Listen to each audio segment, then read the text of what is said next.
What's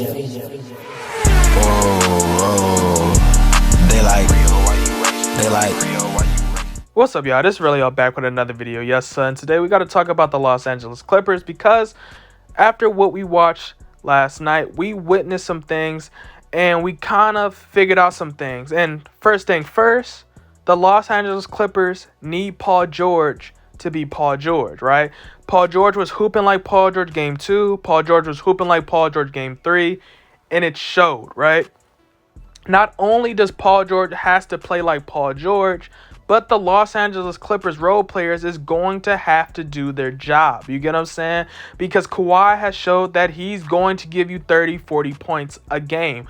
Paul George is starting to find his rhythm. And when Kawhi and Paul George is giving you 28, 40 points, that means the role players must do their part. Reggie Jackson has been given some decent production, but the others got to kick in. Morris, Zubac, and others must do their part. Rondo, from a overall standpoint, is doing his part. I know if you look at the stats, it doesn't tell the full story, but if you're watching that game, Rondo does a lot of small things that stats just do not display, right? Like Rondo, he tries to get Paul George into the offense so he can find his rhythm, right? Especially in game 1, which I did lose. But if you just witness what Rondo was trying to do, he was trying to force Paul George to get the ball and get people out his way so Paul George can understand he is Paul George, right? And Rondo did the same thing with Kawhi Leonard. Now, also, another thing that must happen for the Los Angeles Clippers to possibly win the series is Ty Lue is going to have to be more strategic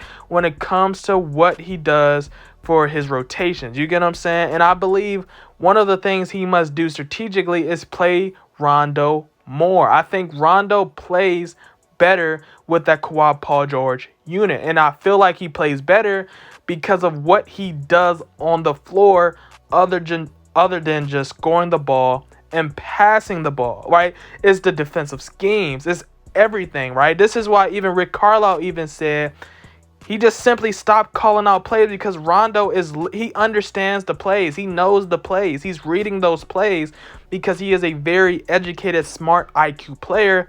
That's why so many teams want a player like Rondo for a playoff team. You get what I'm saying? Which is why Ty Lue is going to emphasize trusting his bench players. He must trust his team, right? I feel like he should use Luke Kennard. I mean, y'all did pay him the big bag. Y'all might as well give him some tick. You know what I'm saying? Let him go out there and shoot some threes. You get what I'm saying? Let him stretch the offense. You get what I'm saying?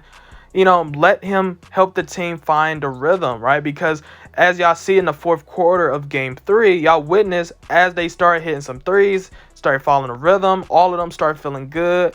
And then that's when the league really start to separate itself. You get what I'm saying, right?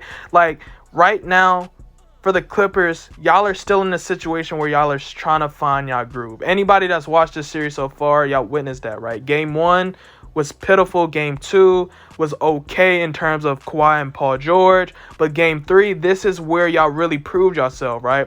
Y'all could have very easily quit, especially in that first quarter, because it got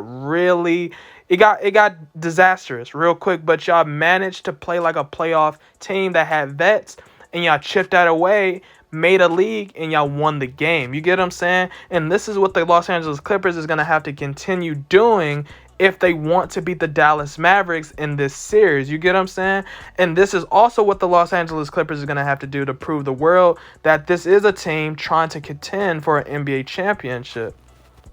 And on a side note, I believe Ty Lue is not necessarily the right coach for the Los Angeles Clippers. I know a lot of people is going to say, they did just win last night. Maybe I should hold my brakes. But honestly, I just don't think the schemes Ty Lue runs is necessarily good for y'all. You get what I'm saying? Like, I feel like a lot of his defensive schemes is overrated. You get what I'm saying? Because right now, y'all are playing the Dallas Mavericks. I like the Dallas Mavericks. I like Luka Doncic. But let's be real here.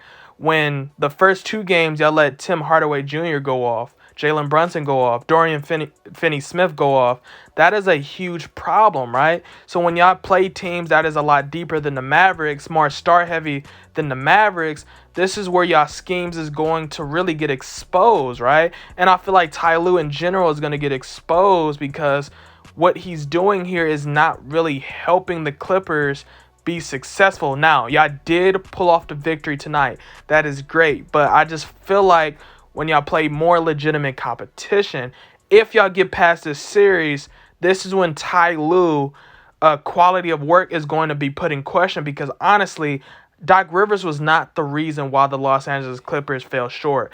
It wasn't. It was a chemistry issue. Everybody who understands basketball know this was a chemistry issue. But this one right here, if the Los Angeles Clippers lose this season, this was not about chemistry, but this was about how they was coached in the long run.